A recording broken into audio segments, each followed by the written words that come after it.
right, we are back over to Richard Southern at 680, and we saw all of the testimony yesterday at the hearings with Kavanaugh and Ford. And you're talking about Coca-Cola and how it played a role. Good morning. Yeah, good morning, Mel. I'm sure the executives at Coke didn't expect this to happen, but sure enough, the world's largest beverage company finding itself front and center at that testimony yesterday.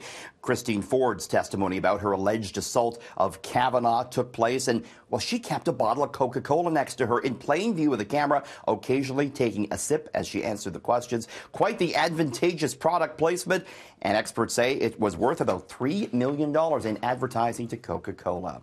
Meantime, Elon Musk in hot water this morning. The U.S. Securities and Exchange Commission is suing the head of Tesla, alleging that he falsely claimed on Twitter last month that he had secured the funding to take the electric car maker private. And get this, the SEC alleges that Musk picked $420 per share as the price to take the company private because of a reference to pot culture, 420. The board of directors at Tesla standing by Musk, though Tesla stock already down 11% this morning.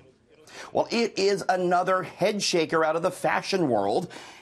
These are dirty, taped-up designer sneakers that sell for $530. Italian luxury brand Golden Goose selling these shoes that are made to look like they're falling apart, but are actually not. Critics say they glorify poverty, pointing out that many have no choice but to wear shoes that are really in this bad shape, some calling it peak capitalism and distasteful.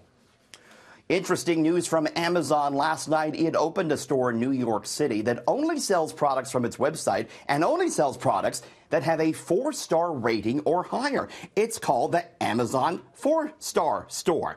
Company says Prime members will pay the online price in store. It's the latest push by the company into bricks and mortar. It was reported last week that Amazon's perhaps considering opening 3,000 cashierless stores across the United States.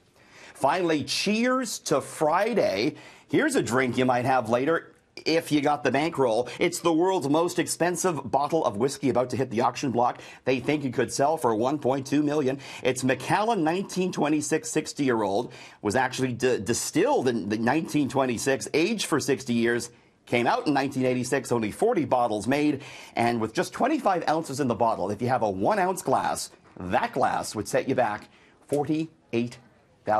So don't drink too much of that, Roger. Good morning to you. I would share it with you, though, Richard Southern. How generous of you, sir. I appreciate that. We'll throw a few of those back. All right, deal. Thank you very much, sir.